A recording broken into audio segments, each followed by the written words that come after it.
اس نے تو توڑ دیا جی مٹکے آپ کے، نے کوئی حال نہیں چھوڑا۔ تو بادشاہ کہنے لگا بلاؤ سید موسیٰ پاک جنگی دوست رحمت اللہ علیہ کو بلا لیا۔ تو کہنے لگے بادشاہ تمہیں پتا تھا مٹکے کس کے ہیں؟ آپ فرمانے لگے پتا تھا مجھے۔ کہا کیوں توڑے؟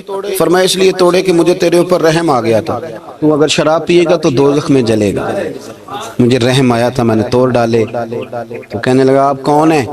تو آپ فرمانے لگے میں محتسب ہوں، میری حساب کتاب لینے کی ڈیوٹی ہے، محتسب ہوں، غلط آدمی کا حساب کروں گا۔ تو بادشاہ کہنے لگا کس نے ڈیوٹی لگائی آپ کی؟ فرمانے لگے میری ڈیوٹی میرے رب کریم نے لگائی ہے، میری ڈیوٹی اللہ نے لگائی۔ تأمرون بالمعروف وتنہون عن المنکر، مسلمان کے ذمے ہے اچھائی کا حکم دے گا، برائی سے روکے، یہ ذمہ داری ہے میری، اللہ نے ڈیوٹی لگائی ہے۔ بادشاہ پہ اتنا روب طاری ہوا کہ کہنے لگا حضور آپ کی بڑی مہربانی، آپ نے یہ کام کیا۔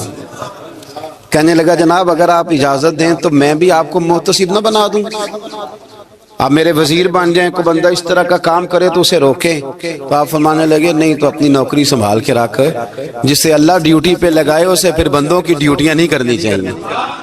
یہ اعزاز اللہ نے انہیں دیا، یہ شان رب کریم نے عطا فرمائی۔ ان کے صاحبزادے تھے حضرت غوث پاک جیلانی رضی اللہ تعالی عنہ۔ اللہ تعالیٰ نے جب کسی شخص سے کام لینا ہوتا ہے تو اللہ اس کے لیے اسباب بھی خود ہی پیدا کر دیتا ہے۔ علامہ اقبال اپنے استاد کی بڑی قدر کرتے تھے، شمس العلماء کی۔ تو ایک دن حضرت شمس العلماء سے کہنے لگے استاد جی آپ کی مہربانی سے پڑھ گیا ہوں۔ تو فرمانے لگے پتر تیری کلاس میں تو 250 لڑکا تھا، میری مہربانی تو سب پہ تھی پر سارے تو اقبال نہیں نہ بنے۔ فرمانے لگے تیرے اندر بھی کوئی خوبی تھی، اس کی وجہ سے اللہ نے تجھے یہ اعزاز، کوئی تھی کوئی چیز تیرے اندر بھی۔ اللہ تعالیٰ جب کسی بندے کو نوازتا ہے نا تو بندہ بھی محنت کرتا ہے، لیکن اس کی محنت سے زیادہ اللہ کے فضل کا دخل ہوتا ہے۔ تو بندے کئی دفعہ کہنے لگ جاتے ہیں بڑی مشقت کی، بڑی محنت کی، کچھ بھی نہیں ہوتا، زیادہ اللہ کے فضل کا انحصار ہوتا ہے۔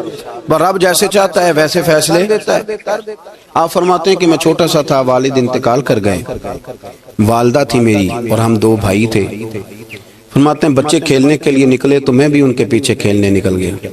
ایک بیل بچوں کے قابو آ گیا، بچوں کے قابو کو چیز آ جائے تو پھر وہ اس کا جو حال ہوتا ہے وہ تو ہمیں پتہ ہی، ہم سارے بچے رہ چکے ہیں۔ تو کہتے ہیں وہ بیل قابو آ گیا، کوئی اس کے کان چھیڑتا، کوئی اس کی دم چھیڑتا، کوئی اس کے سینگ چھیڑتا، کوئی کسی جگہ سے اسے تنگ کرتا۔ مختلف بچے اس کو نا دم سے پکڑ کے ہلاتے، بیل بھاگتا۔ حضور غوث پاک فرماتے میں بھی آگے بڑھا اور میں نے جب اس کی دم پکڑ کے ہلائی تو بیل نے میری طرف منہ کیا اور کہنے لگا عبد القادر تو نانا ایسے کر، بول کے کہنے لگا تو نانا ایسے کر، تجھے رب نے ان کاموں کے لیے پیدا نہیں فرمایا۔ آپ فرماتے مجھے اتنا خوف طاری ہوا، بیل کو بولتے دیکھا تھا پہلی دفعہ، بیل کو۔ اب میرے سنی کو بھی دلیلوں کی ضرورت ہوتی ہے، دلیل نہ دیں، کسی بزرگ کی بات سنائیں تو سنی بھی تھوڑا تھوڑا دائیں بائیں دیکھتا ہے۔ یہ شور ایسا ہوا ہے نا، پراپوگنڈا ایسا ہے۔ میں حدیث پاک سنا دیتا ہوں۔ رسول کریم صلی اللہ تعالی علیہ وآلہ وسلم فرماتے ہیں ایک شخص نے بیل پہ سواری کر لی تھی۔ بیل سواری کے لیے نہیں پیدا کیا گیا، سواری کے لیے اونٹ ہیں، خچر ہیں، گھوڑے ہیں، گدھے ہیں، بیل کھیتی باڑی کے لیے۔ اس شخص نے جب بیل پہ سواری کی تو بیل پیچھے مڑ کے دیکھنے لگا اور کہنے لگا یار تو بڑا بیوقوف ہے، بول کے کہنے لگا مجھے اللہ نے سواری کے لیے نہیں پیدا کیا، میرے سے وہ کام لے جس لیے میں پیدا کیا گیا ہوں۔ تو بندہ ڈر گیا، کہنے لگا بڑی حیرانگی والی بات نہیں کہ بیل بولتا ہے، تو بیل پھر بول پڑا۔ کہنے لگا اس سے بھی زیادہ حیرانگی والی بات ہے۔ اس نے کہا وہ کیا؟ کہنے لگے مدینے میں نبی پاک آ گئے ہیں اور تو نے ابھی تک کلمہ ہی نہیں پڑھا، یہ اس سے بھی زیادہ حیرانگی والی بات ہے۔ جامع المعجزات میں حدیث موجود ہے، حضور آ گیا اور تو نے کلمہ ہی نہیں پڑھا۔ وہ شخص کہتا ہے میں سر پٹ دورا، جب آ کے سامنے کھڑا ہوا تو حضور مسکرائے، فرمایا آجا پڑھ لے کلمہ، مجھے پتا ہے تجھے کس نے بھیجا ہے۔ اللہ والوں کی باتیں مان لیا کریں، میں بڑی ذمہ داری سے کہتا ہوں رب کریم کے کوئی بندوں کی بات کتاب و سنت کے خلاف نہیں ہوتی، وہی تو کتاب و سنت آگے پہنچانے والے ہوتے۔ تو حضور غوث پاک فرماتے ہیں میں وہ ڈر کے گھر آیا، جب گھر پہنچا تو میرے کانوں میں آواز آ رہی تھی لبیک اللہم لبیک لبیک لا شریک لک لبیک۔ فرماتے میں چھت پہ چڑھا اور میں نے جیلان میں اپنی چھت پہ کھڑے ہو کے دیکھا تو حج کے دن تھے، میری سیدھی نظر میدان عرفات پہ گئی، لوگ میدان عرفات میں بیٹھ کے لبیک لبیک پڑھ رہے تھے۔ پہلے میں وہاں سے ڈر کے آیا، پھر چھت سے ڈر کے نیچے اترا، ماں کو ساری بات بتائی۔ تو کہتی میری ماں کہنے لگی بیٹے جب تو پیدا ہونے والا تھا تو مجھے بڑی بشارتیں ملتی. فرماتے ہیں ماں نے نا کھولا بکسا صندوق تو 80 دینار نکالے. فرمایا پتر تم 2 بھائی ہو اور تمہارا باپ کل جاگیر 80 دینار چھوڑ گیا. 80 40 تمہارے 40 تمہارے بھائی کے. فرمایا بیٹا ایک بات کا خیال رکھنا میں عورت ہوں تمہارا باپ کوئی نہیں بھائی چھوٹا ہے میں پیچھے نہیں آ سکتا. یہ 40 دینار لے جا اور جا بغداد چلا جا کے تعلیم حاصل کر.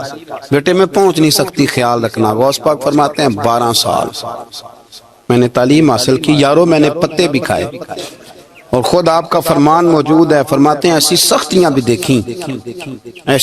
بھی دیکھیں کہ پتھروں اور پہاڑوں پہ گزرتی تو شاید پگھل جاتے لیکن میں نے اپنے نبی کا دین پڑھا. اب تو پیر کے گھر میں جو پیدا ہوتا ہے وہ علم لدنی والا ہوتا ہے. میں تو صاحب دے پتر ہے او خدا کے بندے صبر کر. اگر غوث پاک حسنی حسینی سید ہو کے باقاعدہ پھٹی پہ بیٹھ کے پڑھتے ہیں تو کس پیر کا مرید ہو گیا جسے علم ہی کوئی نہیں جو جاہل آدمی ہے. یہ ضروری ہے علوم دینیاں ضروری ہیں اس کے بغیر کام نہیں چلتا. اور غوث پاک رضی اللہ تعالیٰ عنہ کی آپ پوری زندگی پڑھ کے دیکھ لیں. غوث پاک تمام اولیاء کے امام ہیں ساری زندگی. غوث اعظم سے کسی نے پوچھا آپ نے سب سے زیادہ دین کا کام کس طرح کیا تو فرماتے ہیں تقریر کے ذریعے. اب تقریر کرنے والا مولوی ہوتا ہے اور تویز دینے والا سبحان اللہ. غوث پاک رضی اللہ تعالیٰ عنہ فرماتے ہیں میں نے دین کا سارا کام کس ذریعے سے کیا ہے. ہفتے میں 3 جلسے کرتے تھے اور 70 ہزار کا مجمع ہوتا اور بغیر لاؤڈ سپیکر کے تقریریں ہوتی. اور فرماتے ہیں جیسی سمجھ پہلے بندے کو آتی تھی ویسی آخری والے کو آتی تھی. لوگوں نے کہا حضور یہ کرم کیسے ہوا. فرمانے لگے میں نے جب تعلیم حاصل کر لی تو بولنا آتا ہی نہیں تھا تو میں بڑا پریشان ایک دن سو گیا تو خواب میں رسول کریم کا دیدار نصیب ہوا.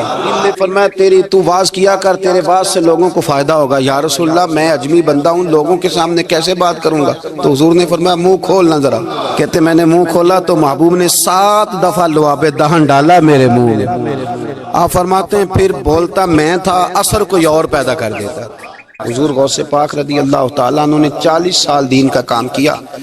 صبح کے وقت فقہ کا درس دیتے تھے فجر کے بعد کچھ دیر کر ناشتہ کرتے سو جاتے پھر آ کے مدرسے میں پڑھاتے باقاعدہ بچوں کو. غوث پاک رضی اللہ تعالیٰ عنہ کی سیرت پر آپ ساری کتابیں پڑھ لیں ساری کتابیں لو. میں نے بھی بڑا ہی دعویٰ کر دیا یعنی ساری کتابیں جتنی اب تک چھپی ہوئی ہیں ساری پڑھ لو کہیں نہیں ملے گا کہ ہم غوث پاک کے آستانے پہ گئے. غوث پاک کسی بندے نے یہ نہیں کہا ہم غوث پاک کے آستانے پہ گئے غوث پاک کے دربار پہ گئے. سب نے یہی لکھا ہے کہ ہم حضور غوث پاک کے مدرسے میں گئے. ہمارے نا مدرسوں میں سبق تقسیم ہوتے ہیں. سال جب شروع ہوتا ہے نا تو سبق تقسیم ہوتے ہیں. ہمارے مدرسے میں بھی تقسیم کرتے ہیں ہمارے مولانا. آپ حدیث پاک پڑھائیں گے فلانا استاد منطق پڑھائے گا فلانا فلسفہ پڑھائے گا فلانا یہ سبق تقسیم ہوتا ہے. فلانا قرآن فلانا حدیث فلاں فقہ. تو غوث اعظم کے مدرسے کے جو ناظم تعلیمات تھے وہ کہنے لگے حضور سبق بانٹنا ہے تو آپ کو کون کون سے سبق دے دیں کون کون سا پیریڈ پڑھائیں گے. تو آپ فرمانے لگے نہیں پیریڈ رہنے دو. حضور پھر فرمایا اس طرح کرو لائق بچے تم رکھ لو اور نالائق سارے مجھے دے دو. میں جانوں اور نالائق جانے. نالائق سارے میرے. غوث پاک رضی اللہ تعالیٰ نالائق سارے رکھ لیے کند ذہن. اور حضور غوث پاک ان کو اسباق پڑھایا کرتے ان پر محنت کرتے. فجر کے بعد فقہ کا درس 10 بجے مدرسے کی کلاس. زور کے بعد حدیث پاک کا درس. مغرب کے بعد تفسیر بیان کرتے. بانج علموں جو کرے فقیری وہ کافر مرے دیوانہ. اور عشاء کی نماز کے بعد ہفتے میں 3 جلسوں سے خطاب.